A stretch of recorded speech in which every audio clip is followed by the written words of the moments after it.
Olá, feliz 2023! No primeiro encontro semanal do ano, você vai conhecer um pouco mais sobre o trabalho das Irmãs Dominicanas do Santo Rosário. No quadro Solenidades e Festas, o Padre Rodrigo de Castro vai falar sobre o batismo do Senhor.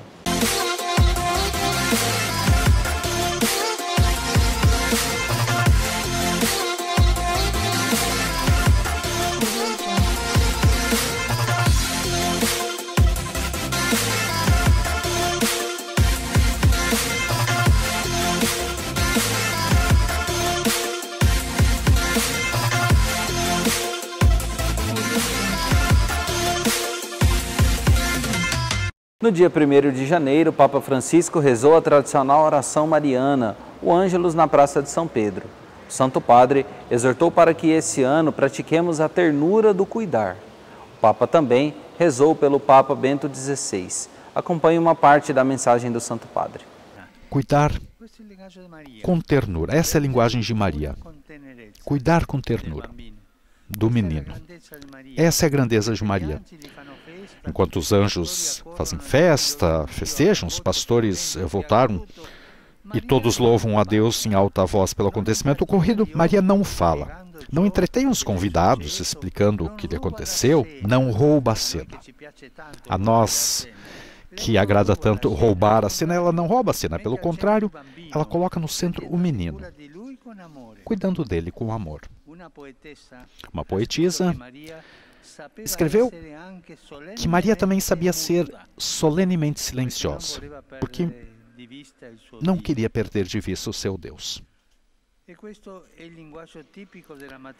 E essa é a linguagem típica da maternidade, a ternura do cuidar. Com efeito, depois de levar no ventre por 9 meses o dom de um misterioso prodígio, as mães continuam a colocar os seus filhos no centro de todas as atenções. Os alimentam, tomam-nos nos braços, colocam-nos delicadamente no berço. Cuidar. Essa também é a linguagem da Mãe de Deus, uma linguagem de mãe, cuidar. Irmãos e irmãs, como todas as mães, Maria leva em seu ventre a vida e assim nos fala sobre o nosso futuro.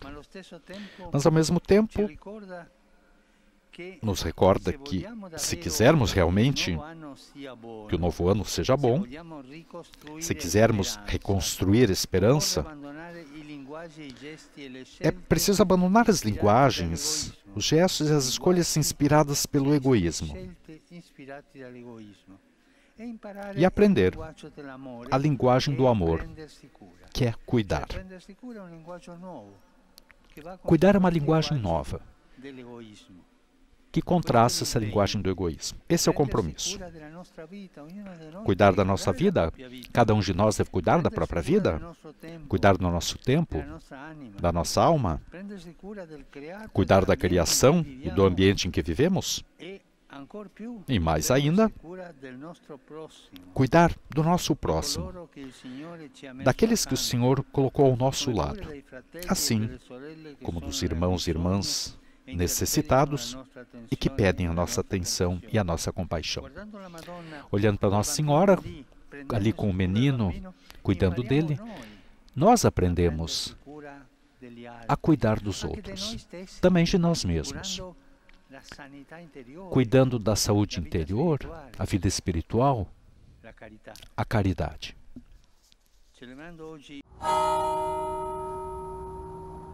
Na próxima segunda-feira, dia 9 de janeiro, a Igreja celebra o batismo do Senhor. Normalmente, essa festa é celebrada no dia 8.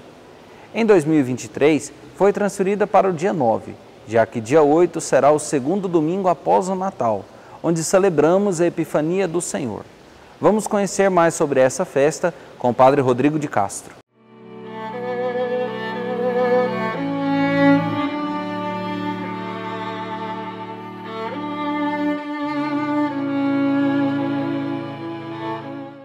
O próprio autor do batismo se coloca na fileira de João Batista para receber o santo batismo. E do céu vem uma voz que nos diz: este é o meu filho amado, Nele coloco toda a minha afeição.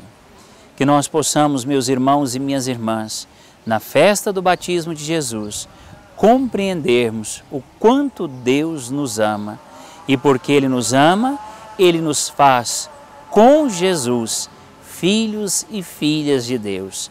Que nós possamos contemplar o grande mistério batismal, onde Jesus, sendo Deus, se coloca num gesto de humanidade, num gesto simples, num gesto tão humano como nós. Um Deus que se humaniza, nos mostrando a grande graça que todos nós devemos ter, que todas as criaturas se voltem para o Criador, na certeza de que nós somos chamados a sermos filhos e filhas de Deus. Vivamos com bastante intensidade a graça do nosso santo batismo. Rezemos pelos aniversariantes desta semana. No dia 8 de janeiro, os padres Aurélio Vinhadelli, Divino Erasmo comemoram seu aniversário natalício. No dia 11 de janeiro, Frei Antônio Gomes Lacerda também comemora seu aniversário natalício. No dia 12 de janeiro, Frei José Fernandes Alves comemora mais um ano de vida. E no próximo bloco você vai conhecer um pouco mais sobre o trabalho pastoral das Irmãs Dominicanas do Santo Rosário. Rapidinho a gente volta, fique conosco. Estamos de volta. No tempo comum, não se celebra um aspecto da nossa fé, como é o caso do Natal e a Páscoa, mas se celebra todo o mistério de Deus em sua plenitude. O Padre Lucas Carvalho nos explica melhor sobre esse assunto. Acompanhe. O que é o tempo comum?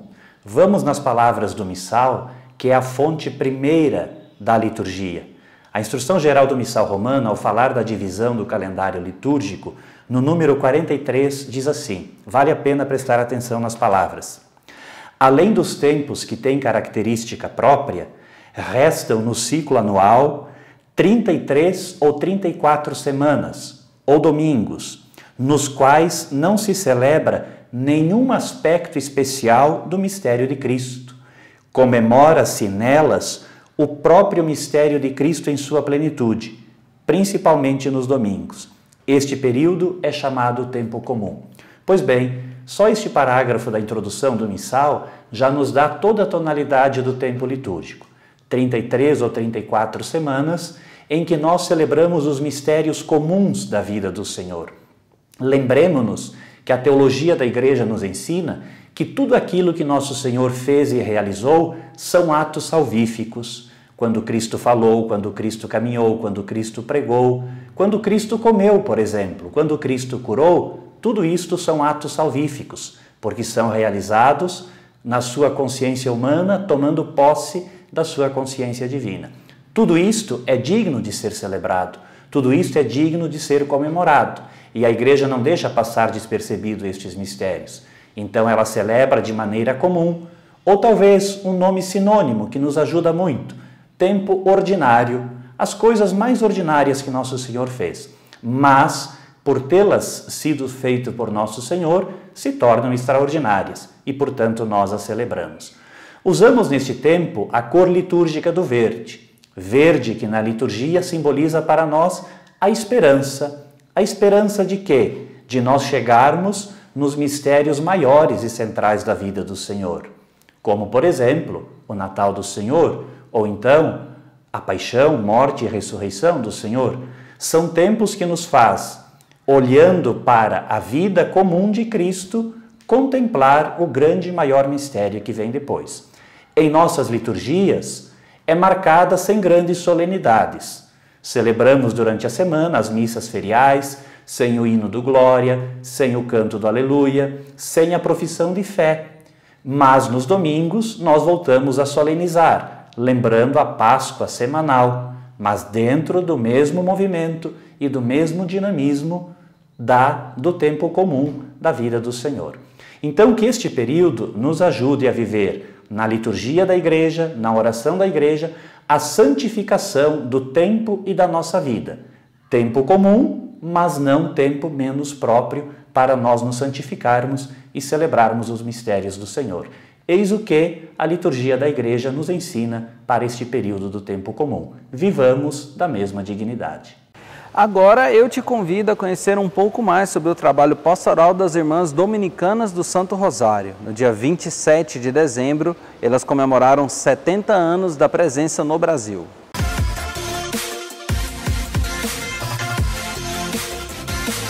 No dia 27 de dezembro foi celebrada uma Santa Missa em ação de graças pelos 70 anos de trabalho missionário das Irmãs Dominicanas do Santo Rosário no Brasil. A celebração, presidida por Dom João Justino, aconteceu na paróquia São João Bosco, em Goiânia. Irmã Célia Rezende é responsável pela congregação no Brasil e nos conta mais sobre a história da congregação, seu carisma e o trabalho realizado na Arquidiocese de Goiânia. Nosso carisma é bem relacionado, né, contemplação na ação, que é o carisma dominicano, né, e da vida dominicana, conseguir um pouco articular e vivenciar esse sentido do carisma, da contemplação, mas na ação. A espiritualidade é muito mariana, nossa irmãs dominicanas do Santo Rosário de Meleano, então é muito mariana. E nossa missão, quando o fundador sonhou, ele sonhava e que a gente ainda tem, eu acho que muito atual o nosso carisma, nossa missão hoje, que é a colaboração pastoral, essa presença na igreja, né, de hoje, presente nas pastorais, nos trabalhos, principalmente com visitas, com catequese, com todo o sentido daquilo que a igreja precisa, né, do sentido da evangelização. Irmã Ana Cláudia é uma das irmãs mais novas da congregação e conta sobre a sua vocação. Eu, quando tinha 8 anos, tinha 2 tias minhas, que eram irmãs religiosas da nossa congregação, e ao ver a experiência das irmãs, ao ver a convivência das irmãs na comunidade e tudo, eu quis vivenciar um pouco daquilo que elas vivenciavam. Aí eu decidi fazer o caminho vocacional com as irmãs, conhecer mais como o que era, né? Depois eu falava para as irmãs, eu já com 12 anos falava assim, eu vou, se não der certo, eu vou embora para casa. Mas aí o Senhor já tinha preparado tudo. Eu vim e fiquei. Fiquei aí, estou aí até hoje, desde 2006 eu entrei no convento. Irmã Rogéria tem um chamado um pouco diferente, muito parecido com Santa Rita de Cássia. Estou aqui na congregação das Irmãs Dominicanas do Santo Rosário de Meleano.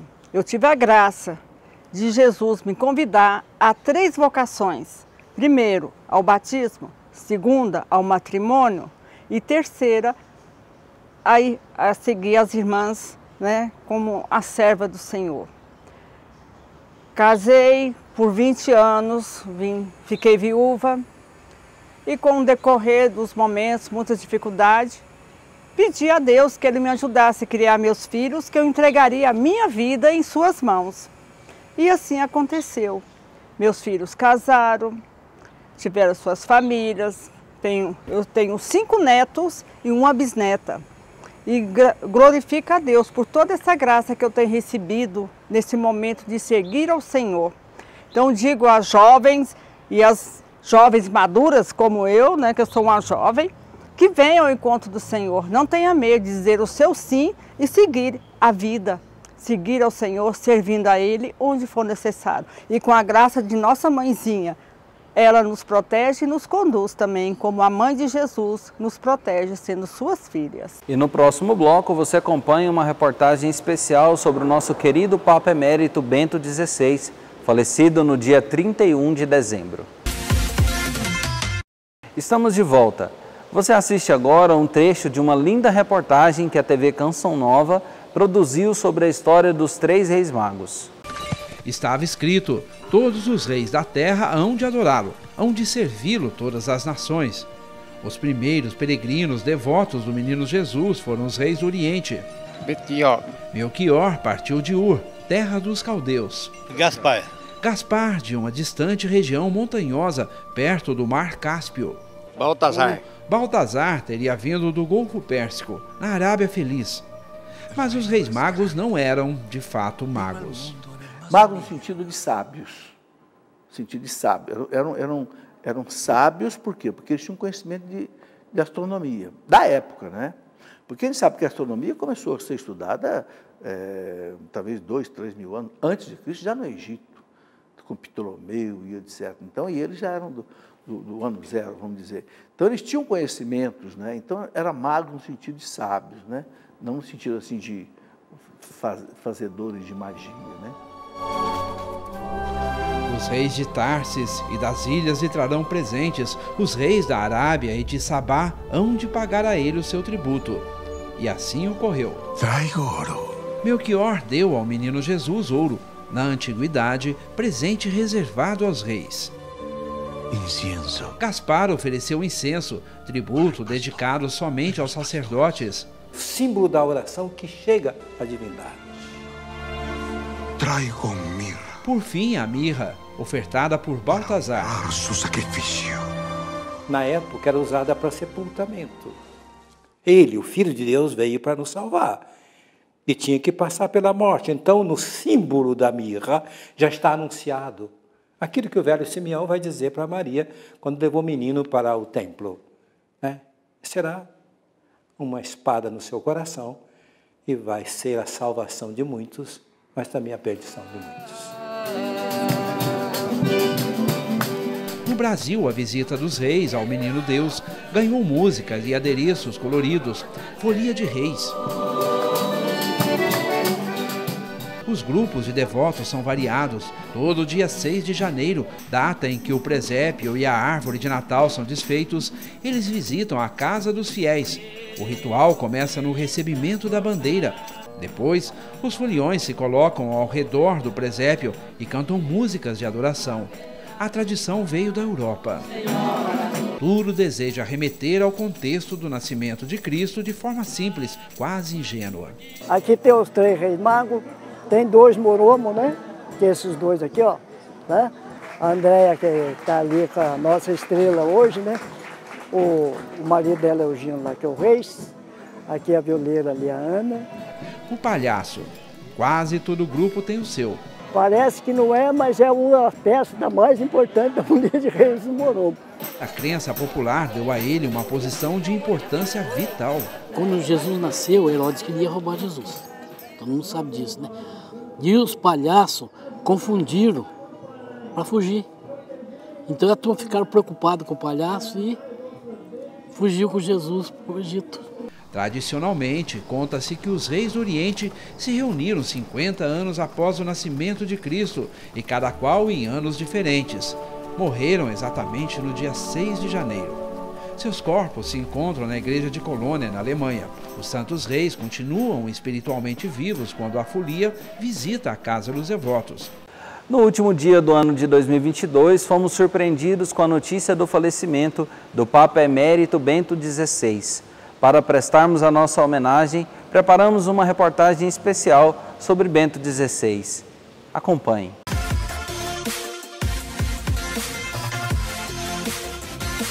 No último dia 31 de dezembro, o Papa Bento XVI faleceu. O seu funeral seguiu o protocolo de um Papa reinante, com algumas modificações. Também nós, firmemente unidos às últimas palavras do Senhor e ao testemunho que marcou a sua vida, queremos, como comunidade eclesial, seguir as suas pegadas e confiar o nosso irmão às mãos do Pai.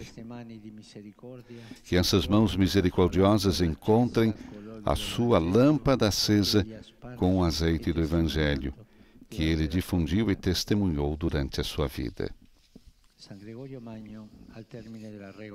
No final da regra pastoral, São Gregório Magno convidava e exortava um amigo a prestar-lhe esta companhia espiritual.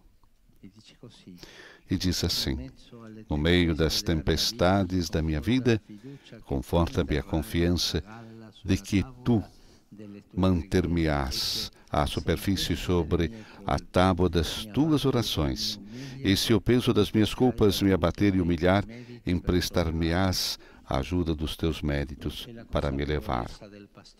É a consciência do pastor que não pode carregar sozinho aquilo que, na realidade, nunca poderia sustentar sozinho, e por isso sabe abandonar-se à oração e ao cuidado do povo que lhe foi confiado.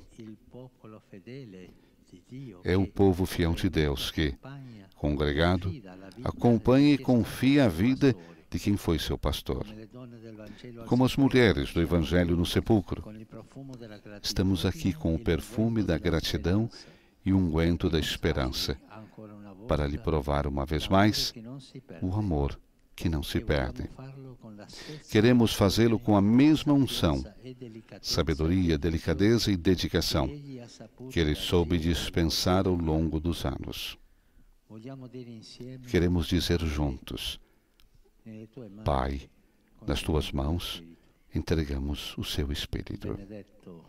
Bento, fiel amigo do esposo, que a tua alegria seja perfeita, escutando definitivamente e para sempre a sua voz. No dia 4 de janeiro, Dom João Justino, arcebispo de Goiânia, celebrou Santa Missa em sufrágio pelo Papa Bento XVI. Poderíamos colocar a pergunta: por que agradecer no momento em que estamos despedindo de alguém que passa pela morte? Porque a vida é puro dom de Deus. É Ele a fonte de nosso viver. Nenhum de nós pede para nascer. Começamos a existir porque Deus nos chama a existir. E diante do dom, nenhuma atitude é mais adequada do que ser grato, ter gratidão. Ao lamentarmos a morte do Papa Bento XVI, nos colocamos primeiro na atitude de gratidão. Agradecer a Deus pela vida, pela história, pelo pontificado do Papa Bento XVI.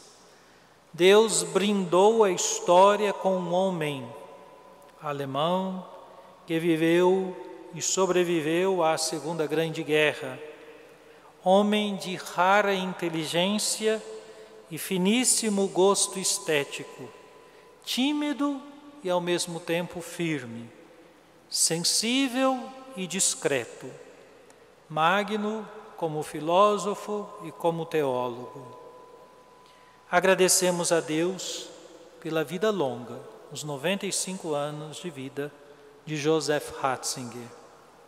Nosso encontro semanal vai ficando por aqui, mas continue conectado conosco pelas redes sociais da Arquidiocese de Goiânia. Você já sabe que em nossas redes sociais e também pelo nosso site, você fica sabendo dos eventos e também pode acompanhar a vida pastoral do nosso arcebispo. Fiquem agora com a oração e a bênção final com o Padre Warlen Reis, diretor editorial da Rádio Maria Brasil. Até semana que vem. Queridos irmãos e irmãs, a partir da tarde de hoje nós vamos celebrar a Epifania do Senhor. Nesse tempo do Natal é muito importante realçar a universalidade da luz de Cristo que brilha para toda a humanidade. Na apresentação dos presentes que os magos trazem para Jesus, também está a nossa vida representada. O nosso compromisso, a nossa missão, tudo aquilo que temos é aquilo que somos, ofertados ao Senhor Jesus. Por isso, junto comigo, rezemos ao Senhor que é a luz da vida. Em nome do Pai, do Filho e do Espírito Santo. Amém. Senhor Jesus, menino Deus, que na nossa vida e na nossa história se manifesta como luz e como vida. Pedimos a sua graça, as suas bênçãos sobre nós e sobre as nossas famílias. Que na Epifania do Senhor, essa manifestação da graça aconteça cotidianamente no meio de nós. Peço, Senhor, sobre todas as pessoas que agora assistem a este programa, a sua bênção, em nome do Pai, e do Filho, e do Espírito Santo. Amém.